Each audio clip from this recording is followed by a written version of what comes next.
Halo, nama saya Frelata dari kelas 11 MIPA 2, absen 13. Hari ini saya akan mempresentasikan tentang organisasi semi-militer. Organisasi semi-militer Jepang. Ini adalah daftar isinya. Pertama saya akan menjelaskan ringkasan sejarah sampai saat ini, Senendan, dan beberapa organisasi semi-militer yang ada pada saat imperialisme Jepang.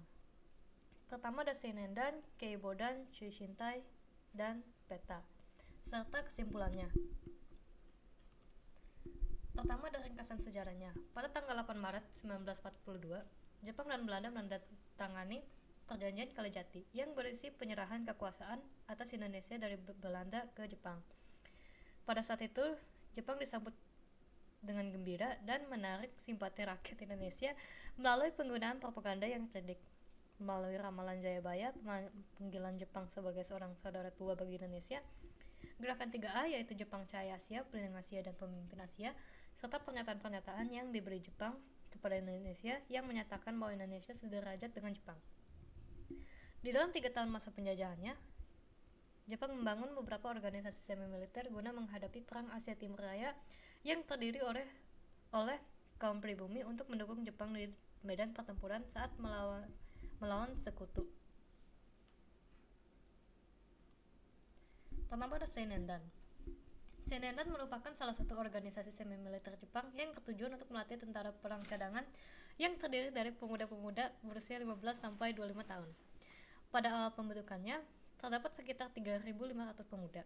Saat terjadi Perang Asia Timur, puncak dari persyaratan ini diubah menjadi pemuda yang berusia 14 sampai 22 tahun dengan jumlah pengikut 500.000 pada akhir pendudukan Jepang.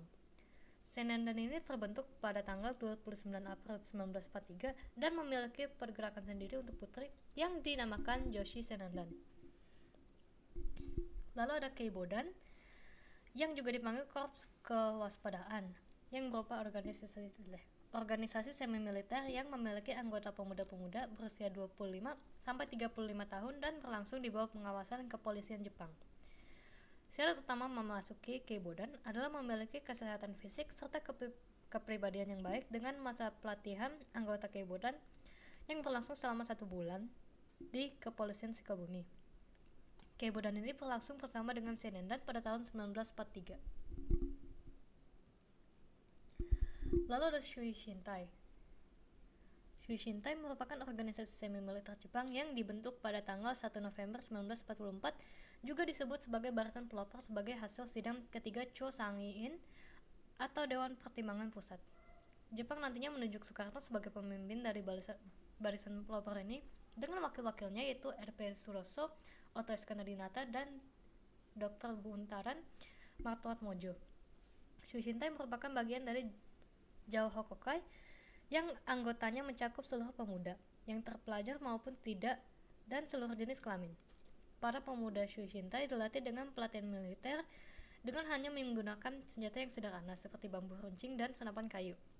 Pada tanggal 16 Desember 1945, Shuishintai diganti namanya menjadi Barisan Banteng Republik Indonesia atau BRRI.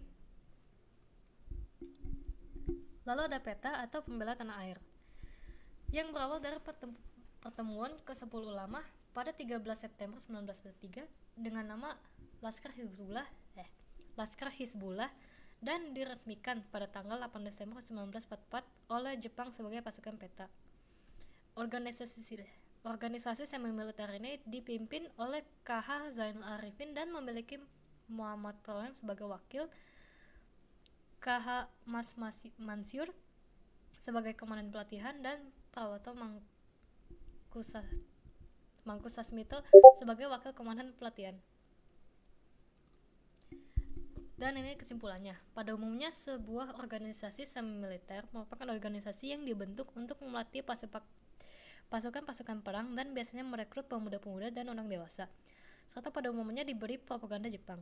Beberapa organisasi semi-militer tersebut masih tetap ada hingga sekarang dan digunakan untuk keperluan militer Indonesia.